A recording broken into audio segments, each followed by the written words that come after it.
Income tax ये हो सकता है आपको 30 के दिन होगा एग्जाम, लेकिन सुनने में आ रहा है कि ये भी टाइम टेबल बदलने वाला है। खैर वो बात की बात है। फिलहाल मैं इसका पेपर का पैटर्न सबसे पहले आप लोगों को समझा दूंगा। तो अभी कोविड के चलते जो पेपर का पैटर्न है वो 2 घंटे का है, दूसरे सब्जेक्ट के वैसा ही सेम वैसे ही पार्ट ए पार्ट बी रहेगा। पार्ट ए शॉर्ट क्वेश्चन रहेंगे, टोटल 8 रहेंगे जिसमें से 4 करना होगा, 4 आउट ऑफ 8। तो हर एक के 5 मार्क्स, इस हिसाब से आपके 20 मार्क्स 1 से लेकर 8 तक, 1 2 3 4 ऐसा करके 8 तक रहेंगे। फिर 9 से लॉन्ग बीट चालू हो जाएगा, पार्ट बी चालू हो जाएगा। अब पार्ट बी में 10 क्वेश्चन रहेंगे जिसमें से आपको 4 ही करने रहेंगे। 4 ऑफ 10, एक एक 15 मार्क्स के लिए रहेगा। कौन सा भी आप प्रॉब्लम कर सकते इन 10 में से।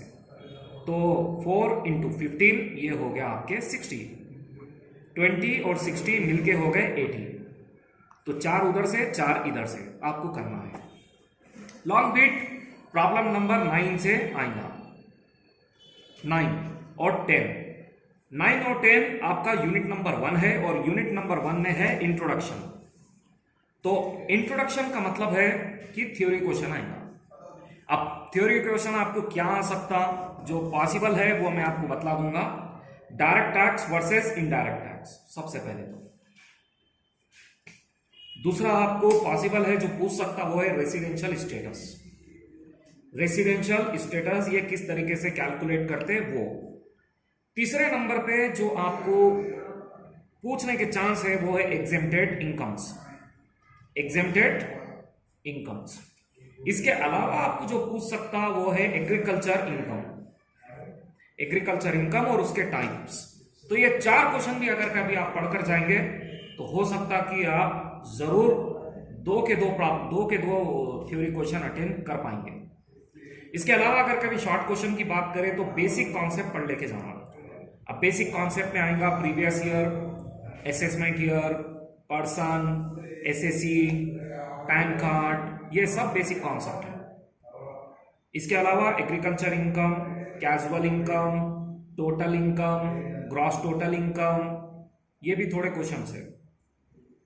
तो इतना सब पहले यूनिट में पूछ सकता, 2 थ्योरी क्वेश्चन पूछ सकता कौन से भी लॉन्ग में, और वो हो सकते हैं direct versus indirect, residential status या एग्जेम्प्टेड इनकम या फिर एग्रीकल्चर इनकम। 4 क्वेश्चन पक्का पढ़कर जाओ।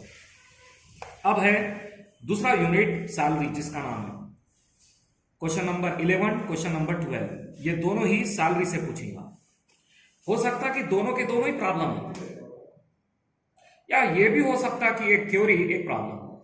अगर कभी थ्योरी पूछा भी तो आपको प्रोफार्मा बना देना है और सैलरी के कॉन्सेप्ट के बारे में पूछेगा, उसके परक्विजिट्स, अलावेंसेस के बारे में पूछ सकता है। और प्रॉब्लम तो 100% कम से कम एक तो उसे पूछना ही है। अब है 13 और 14 बीट। दरअसल ये 3rd यूनिट है और आपका 3rd यूनिट है हाउस प्रॉपर्टी। 2 के 2 हाउस प्रॉपर्टी के प्रॉब्लम भी पूछ सकता या एक थ्योरी एक प्रॉब्लम भी पूछ सकता। जहां तक मेरा ख्याल है दोनों के दोनों प्रॉब्लम ही पूछेगा। उसके बाद में नंबर 15 और नंबर 16, ये है आपका यूनिट नंबर 4। अब यूनिट नंबर 4 में 2 चैप्टर है, एक है बिजनेस, दूसरा है प्रोफेशन। तो एक प्रॉब्लम बिजनेस का और एक प्रॉब्लम प्रोफेशन का ही पूछेगा। प्रोफेशन बहुत आसान है, आप ये करें तो बहुत अच्छा रहेगा। यूनिट नंबर 5 ये है आपका कैपिटल गेन और इनकम फ्रॉम अदर सोर्सेस। 17 और 18 ये कैपिटल गेन पूछेगा और इसमें अदर सोर्सेस पूछेगा। एज पर सिलेबस आपको अदर सोर्सेस में सिर्फ थ्योरी है और कैपिटल गेन में प्रॉब्लम है। प्रॉब्लम भी बहुत ही छोटे वाले और आसान वाले हैं।